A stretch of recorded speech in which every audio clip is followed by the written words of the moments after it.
You ask Tiger to solve. This deals with linear equations with one unknown.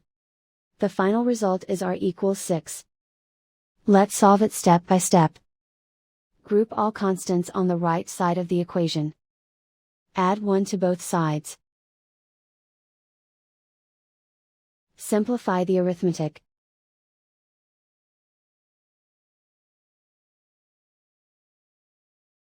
Isolate the r. Multiply both sides by 2. Group like terms. Multiply the coefficients. Simplify the fraction. Simplify the arithmetic. And so the final result is r equals 6.